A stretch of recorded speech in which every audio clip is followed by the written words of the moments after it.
할렐루야. 예, 오늘 목요일 새벽에 오신 여러분을 환영하고 축복합니다. 우리 인사 한번 나누겠습니다. 잘 오셨습니다. 말씀의 은혜 받으십시오.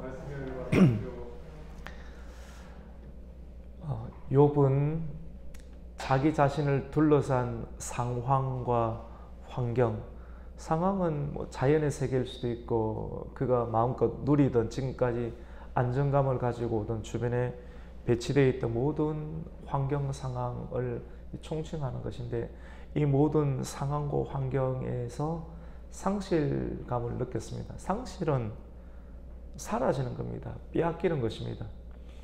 우리가 잘 알듯이 그에게 있었던 10명의 자녀들이 죽었죠. 상실되었죠. 자녀에게서 누리는 그런 안정감, 순식간에 이렇게 상실되었습니다. 그의 모든 재산, 물질, 한순간에 상실되었습니다. 그리고 그에게 가장 큰 위로를 주던 그의 아내, 하나님을 저주하고 죽어라. 아내로부터의 그런 상실감, 그리고 친구로부터의 상실감, 3명의 소중한 친구들에게서 위로받지 못하는 그런, 그를 둘러싼 모든 환경과 벽들과 상황에서 한 1%도 이해받을 수 없고 또 위로 얻을 수 없는 그런 상실감에 빠지게 되었습니다. 사람이 늘 의지하던, 우리가 지금 온도도 따뜻하잖아요. 이렇게 환경이 그래도 얼마나 좋습니까? 따뜻한 23.5도씨 되는 일반적인 상온의 상태. 근데 이 상온의 상태도 빼앗아가지고 히터가 없고 이렇게 하면 사람이 상실감을 느낍니다. 온도, 환경의 그 상황들. 욥은 이런 상실감 가운데 빠지게 되고 또 들어가게 되었을 때, 인간의 기본적인 한계에 대해서 왜 하나님께서는 인생을 이렇게 짧고 또 짧은 인생 가운데서도 하나님께서 이 세상을 만드셨다라고 한다라고 하면 짧은 인생이 아름답고 또 기쁨이 있고 또 평안이 있어야 되는데, 짧은 인생 가운데 왜 하나님은 아름다운 세상을 만들어 놓지 않고 상실되고 또 불편하고 또 눈물이 많은 이런 세계를 만들어 두셨는가? 욥과 친구와의 대화들 속에서 이루어지는 대화이지만, 오늘 14장 말씀은 친구들에게 하는 내용보다는 하나님께 그의 속 중심 가운데 있는 깊은 그런 탄식과 절규를 고백하는 형식으로 본문의 말씀이 기록이 되어 있습니다. 우리 오늘 상실감에 빠진 그런 욥이 인간의 보편적인 그 상황에 대해서 이야기를 하는데, 왜 그래 짧은가? 또 짧은 인생 가운데 왜 행복이 없는가? 여러분 어떻습니까? 행복이 그렇게 많이 있습니까? 짧게, 너무나도 빠르게 속도 있게 지나가는 인생 가운데 늘 경쟁해야 되고 늘 감시를 받는 듯한 그런 삶들, 감시 속에서 평가가 받고 평가 속에서 내가 어떻게 이 사회 속에서 생을 계속 이어갈까, 미래를 생각할 때 언제 끝이 날 줄 모르는, 내 안정감을 누리는 주변의 상황이 언제 빼앗길 줄 모른다는 상실감에 대한 도전을 우리가 늘 인식하면서 살아갈 수밖에 없는데요. 욥이 그러한 고백을 하였습니다. 우리 14장 1절 말씀을 한번 읽어볼까요? 같이 읽습니다. 시작. 여인에게서 태어난 사람은 생애가 짧고 걱정이 가득하며. 생애가 짧죠. 생애가 짧고 걱정이 가득합니다. 요즘은 옛날에 비해서 시대가 참 빠릅니다. 우리가 이번 주일날 우리가 함께 나누기도 했지만도 종교개혁 이렇게 504주년이 되는 이 말씀이 기록되어 있는 문서를 가지고 있다는 것이, 이게 권위거든요. 권위. 문서를 가지고 있는 것. 지금이 문서를 가지고 있는 시대가 아니잖아요. 그래서 구텐베르크에 의해서 발견된 인쇄술에 의해서 그 하나님의 복음의 말씀이 또 퍼지게 되는데, 교황이든 캐톨릭이든 문서를 가지고 있는 이것 자체가 능력이, 말씀도 뭐 큰 책을 많이 가지고 있고 큰 서재를 가지고 있는 사람이 그런 권위를 가지고, 사람들이 인식을 그렇게 했어요. 그래서 이전에는 사람들이 권위를 인식하는 방식이 많은 책을 소장하고 있고, 그리고 굉장히 능력이 신비적으로 많이 있는 그런 사람들을 인정해주는 시대인데, 시대가 점점 바뀌었습니다. 인쇄물을 많이 가지고 있다고 권위를 누리는 그런 시대가 아닙니다. 이제는 정보죠. 정보를 많이 가지고 있는 그런 사람들. 미디어에 대한 개념도 점점 바뀌어져 가고 있습니다. 이전에는 신령한 조영기 목사님 같은 그러한 신령한 사람들, 그런 사람들에서 권위를 인정하는 시대였죠. 그런데 굉장히 빠릅니다. 어느 순간 이런 패턴에서 옥하는 목사님처럼 굉장히 뭐 체계적이고 제자 훈련을 통해서 하나님 말씀을 알아가고 가르치는 그런 사람들에 대해서 참된 하나님의 종이다라고 인식이 좀 바뀌기 시작합니다. 뭐 예를 들어서 뭐 이찬수 목사님처럼, 예를 들어서 뭐 소광수 목사님처럼 시대가 좀 바뀝니다. SNS로 바뀌기 시작합니다. 그런데 오늘날의 시대가 얼마나 빠르게 손살같이 지나가는지, 이제는 코로나 시대를 겪으면서 이런 형태의 권위도 순식간에씩 무너지고 있습니다. 또 다른 형태로 점점 빨라지고 있습니다. 사람들이 인식하는 그런 체계가 이전에 우리가 신령하게 여기는 그런 패턴들에서 지금 우리뿐만 아니라 다음 세대들이 이러한 우리가 인정하는 권위, 우리가 인정하는 능력, 지혜와 권위로 인정하지 않은 시대가 굉장히 빠르게 변화되고 있는 그런 시대가 되고 있습니다. 오늘 여인에게서 태어난 사람은 생애가 짧고 걱정이 가득하다고 했습니다. 이런 생애가 참 짧지요. 짧은 시대 가운데 우리가 인식하는 정말로 위대한 분이다, 이것이 정말로 행복이다라고 하는 그런 기준이 점점 바뀌고 있습니다. 하나님의 종이었던 위대한 종 모세도 짧은 인생 가운데 행복이 많아야 되는데 이 짧은 인생이 어찌 그런가, 인생에 관해서 분노 중에 욥이 아니라 모세가 시편 90편 9절에서 10절 말씀 가운데 인생의 고민이 참 많았죠. 그래서 우리의 모든 날이 주의 분노 중에 지나간다. 우리가 지나가고 아파하고 슬퍼하고 기뻐하고 행복하는 모든 일들이 하나님의 그 분노 가운데서 우리 인생이 지나가는데 우리의 평생이 참으로 짧다라고 고백을 합니다. 그래서 우리 인생이 70이요 강건하면 80이라도 우리의 연수의 자랑, 많은 사람들이 막 자랑합니다. 좋은 음식을 두고 초대하고 자기 자랑을 하죠. 자랑을 하면서 음식을 베풀면서 잔치를 하고 축복하면서 자랑하는 그 내용들이 나 이렇게 힘들게 살았다, 자기의 슬픔을 자랑하고 내 사업을 이렇게 일으키는데 고생 중에서 이 사업을 일으켰다, 우리 자녀가 이렇게 잘 되는데 고생 중에 잘 되었다. 슬픔이요, 그리고 연수의 자랑은 수고요 슬픔이요 신속이 가니 날아가는 것과 같다라고 모세는 이야기를 하게 되었습니다. 그래서 오늘 욥도 오늘 2절 말씀 가운데 인생이 꽃과 같이 짧다, 꽃과 같이 짧고 금방 새하얘지는 그런 그림자와 같다라고 고백을 합니다. 우리 2절 한번 읽겠습니다. 시작. 그는 꽃과 같이 자라나서 시들며 그림자같이 지나가며 머물지 아니하거늘. 여러분 한자 서곡한데 화무심일홍이란 말이 있죠.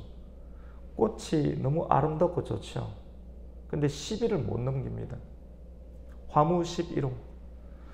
여러분의 눈에, 우리 인간의 눈, 사람의 눈, 내가 알므니 지식이 많고 많이 성화되고 하나님 알라는 지식이 가득해도 내 눈에 좋아 보이는 것도 화무십일홍과 같습니다. 시간이 지나면 과학의 법칙, 엔트로피 법칙처럼 다 떨어져요. 교회도, 사람도, 지식도, 회사도 내가 굉장히 이 사람 참 좋은 사람이라고 보이지만 꽃처럼 시비를 못 버티고 우리의 마음이 판단이 되고 떨어져요. 또 새로운 것을 찾고 또 새로운 사람을 찾고 또 새로운 영역을 찾고 싶은 화무 11원과 같은 그러한 세계가 내가 가지고 있는 눈이고 내가 느끼는 그런 감정이라고 볼 수가 있습니다.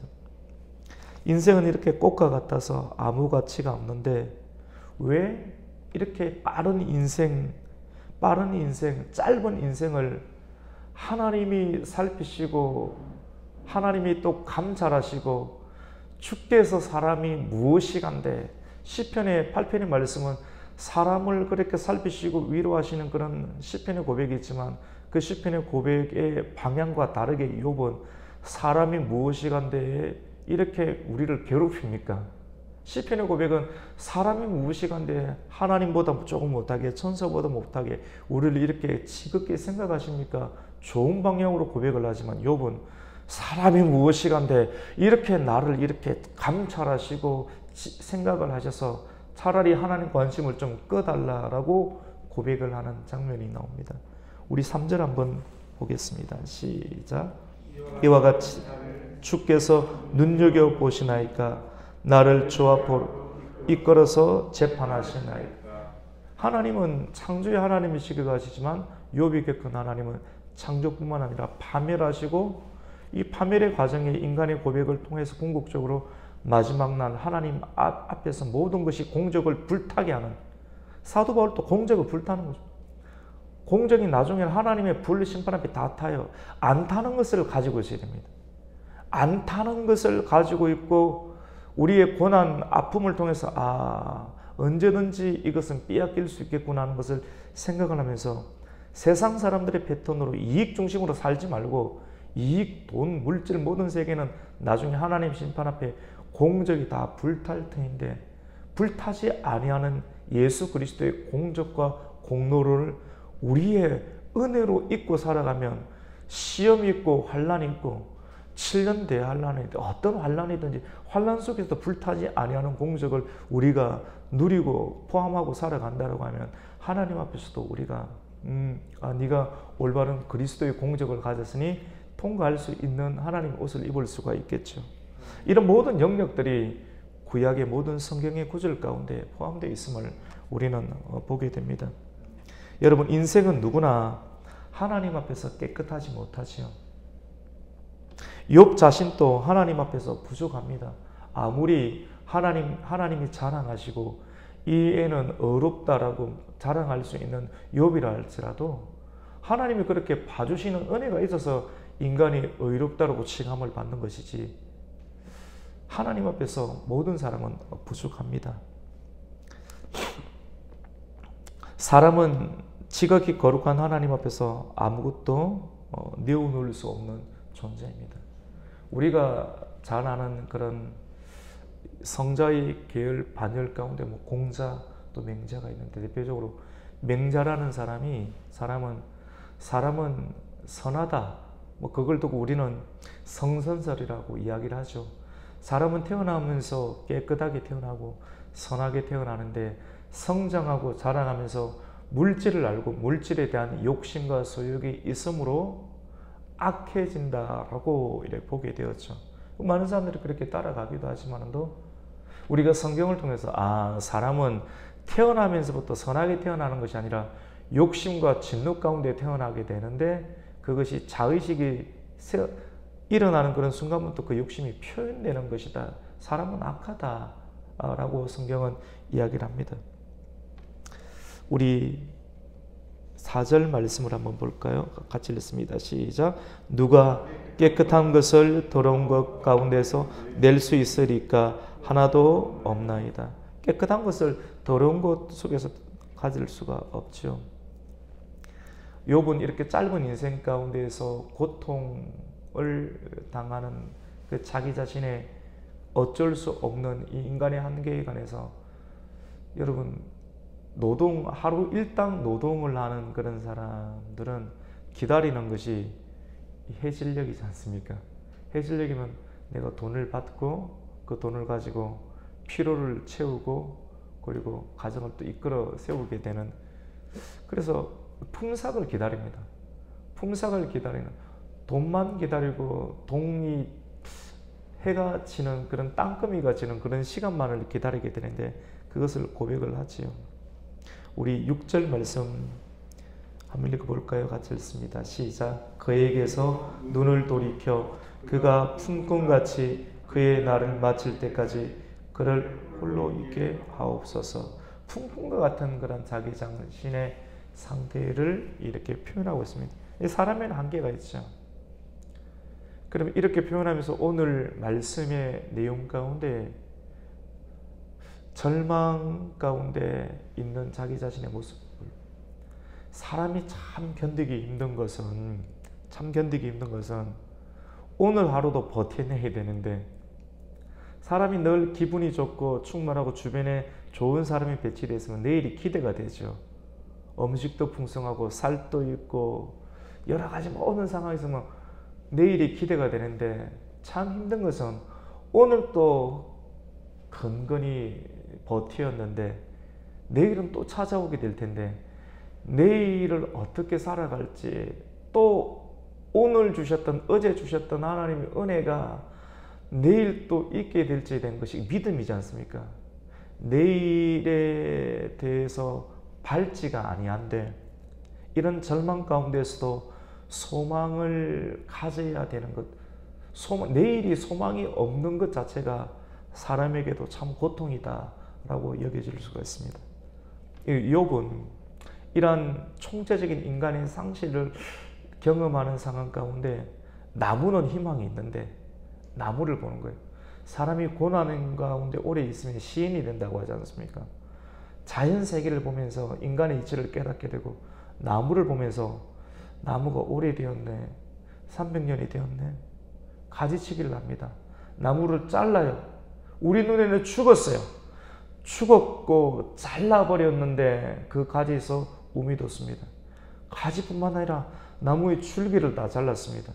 자유가 거루투기밖에 없는데 모든 것이 끝이 났는데도 뿌리가 있고 고목 속에서도 다시 um이 나고 순이 돋고 파랗게 새순이 돋는 것을 보면서 나무에게는 내 눈에 없어지는 상황이 있다 할지라도 희망이 있지만도 우리 인생에는 희망이 없구나. 하나님 왜 이렇게 인생을 지으셨습니까? 라고 인간의 보편적인 절규와 탄식을 하게 됩니다. 나무를 고백하지요. 우리 7절 말씀 한번 볼까요? 7절, 8절 한번 읽습니다. 9절까지 읽어보겠습니다. 시작. 나무는 희망이 있나니 지킬지다. 다시 um이 나서 열한 가지가 끊이지 아니하며 그 뿌리가 땅에서 늙고 물 기운에 um이 돋고 가지가 뻗어서 새로 심은 것과 같거니와. 나무는 희망이 있는데 다시 um이 돋는데 um이 돋는 그런 이런 생명이 일어나는 그 근원을 나무가 땅에 박혀 있고 물을 빨아들일 수 있는 물이 있기 때문에 다시 일어난다. 생명의 근원에 가서 자연 세계를 노래하면서 그 물까지를 보게 됩니다. 고난이 깊이 있으면 눈에 보이지 아니하는 그런 아래 부분에 있어서 생명이 일어날 수 있는 그 물에 대해서 욥은 발견하고 또 이야기를 하죠. 그래서 9절에 물 기운에, 여러분은 무슨 기운으로 살아가십니까? 사람이 다 그래도 기운이 있거든요. 내가 기운을 차릴 수 있는 그 근원을 가지고 있어요. 가족을 생각하면서 어려움을 참기도 하죠. 가족 기운이죠. 굉장히 큰 부분이기도 하죠. 그런데 가족에게서도 상실감을 느낄 때가 있지 않습니까? 욥 같은 경우.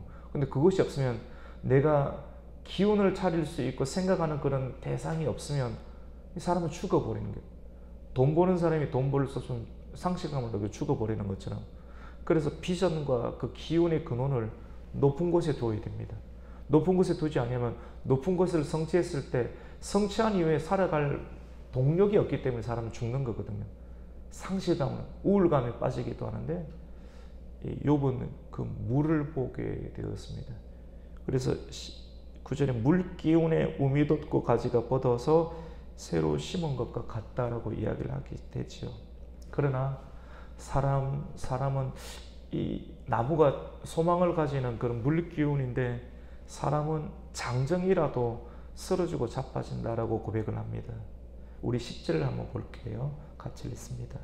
장정이라도 죽으면 소멸되나니 인생이 숨을 거두면 그가 어디 있냐. 장정이라 할지라도 죽으면 소멸되나니 인생은 나무와 같지 않아서 한번 숨을 거두면 끝이 나니까 이거 참 허탈하고 의미가 없네. 11절에 보시면 물이 바다에서 줄어들고 강물이 잦아서 마른 같이 인간이 살아가는 세계 가운데 물은 참 소중하죠. 물이 바다를 히브리어로 얌이라고 합니다. 얌. 바다에서 욥은 리오야단이란 악마의 세력이 일어난다. 요한계시록에도 13장에서도 이렇게 바다에서 짐승의 세력이 일어나게 된다. 물과 바다를 많이 성경은 비유를 하게 됩니다. 바다, 히브리 문학 가운데서 바다에서 어둠의 존재들이 많이 일어나게 되는 것을 문학 속에서 또 이야기를 하게 되는데요. 또 많은 상인들, 장사하는 사람들, 단순한 먹고 사는 일반적인 보편적인 세계가 아닌 물질 세계를 뜻하는 이런 바다, 상인, 그래서 마지막에 하나님이 진노를 받게 될 때 바다에 있는 배들이 3분의 2들이 파손이 된다라고 사람들의 희망을 걸 수 있는 모든 세계들을 하나님께서 상실시켜버린 것을 또 고백하게 됩니다. 욥은 인간이 힘을 얻을 수 있는 그 고난을 또 물로 보면서 또 고백을 하게 되는데, 오늘 우리 말씀을 통해서 욥기 오늘 본문에까지의 말씀을 통해서 우리가 매듭을 짓고 또 기도하기를 원하는 것은, 매듭을 지어야 기도를 하거든요. 하루하루가 있는 24시간 있는 것처럼 주님께서도 우리 하루 살아가 매듭을 지어라는 거예요. 오늘 고생 오늘 족하니 내일 걱정하지 말라는 겁니다. 내일까지 계속 이렇게 생각하는 사람은 기도도 못하고 매듭을 못 짓습니다. 오늘 본문을 통해서 우리가 기도의 제목으로 삼는 것은 고난의 바다 속에서도 우리가 소망을 가져야 할 줄로 믿습니다. 에스겔서 47장 가운데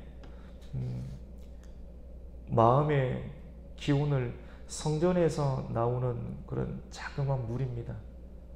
에스겔이 환상 가운데 성전에서 물이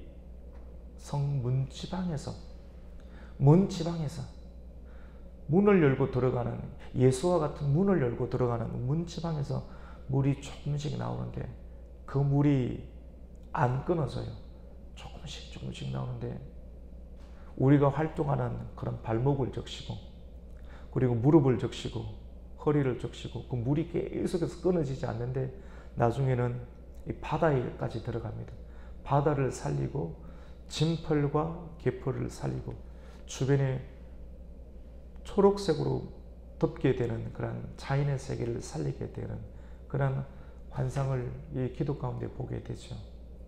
오늘 우리가 이 말씀 욥의 탄식과 또 고백을 통해서 우리의 기운을 하나님의 성소, 하나님의 성전과 성소에서 조금씩 흘러나오는 물이 바다를 덮는다는 말이 있습니다. 물이 바다 덮음같이 여호와를 아는 그 영광과 지식이 이 땅 가운데 가득해지는 그 상황, 사실 이것은 심판입니다. 하나님의 말씀의 은혜가 마지막 순간에는 이 세계와 바다를 덮게 될 줄로 믿습니다. 우리가 절망 가운데 있고 짧은 인생이고 고통이 있고 그렇지만도 절망 속에서 우리가 하나님의 말씀을 생각하십시다. 예수를 깊이 생각하고 말씀의 본문들을 생각하면서 우리의 기운을 말씀에 두십시다. 말씀 가운데 두고 성수에서 흘러 넘치는 조금씩 나오는 그런 물이 온 세계를 덮게 되는, 다니엘이 예언되었던 사람의 손을 거치지 않는 그런 작은 돌이 큰 신상을 쳐서 태산을 이루는 그런 하나님의 역사가 나타나게 되는 것처럼 작은 것에 우리가 충성하고 감사하고 오늘 이 새벽 가운데 주시는 하나님의 말씀 가운데 우리가 감사하고 또 마음을 걸어서 오늘 태산과 같은 이 하루도 하나님의 말씀에 물러서 우리의 24시간을 덮을 수 있다라는 소망을 가지면서 오늘 이 하루도 이겨내시고 소망 가운데 달려가실 수 있는 이 하루가 되시기를 예수님의 이름으로 축원합니다. 아멘. 하나님 감사합니다. 소망, 절망 가운데서도 소망을 가지게 하여 주시옵소서. 어제 함께 하셨던 하나님, 오늘 또 함께 하여 주실 줄로 믿습니다. 우리의 믿음과 우리의 기운을 세상에 언제든지 상실될 수 있는 것들에 속하지 않게 하여 주시고, 우리를 창조하신 하나님의 말씀 가운데 우리의 소망을 걸고 오늘도 살아가게 하여 주시옵소서. 요한은 나의 목자시니 우리에게 부족함이 없으리라는 고백을 가지고 오늘도 승리할 수 있는 주의 권속들 되게 하여 주시옵소서. 예수님의 이름으로 기도드립니다. 아멘. 하늘에 계신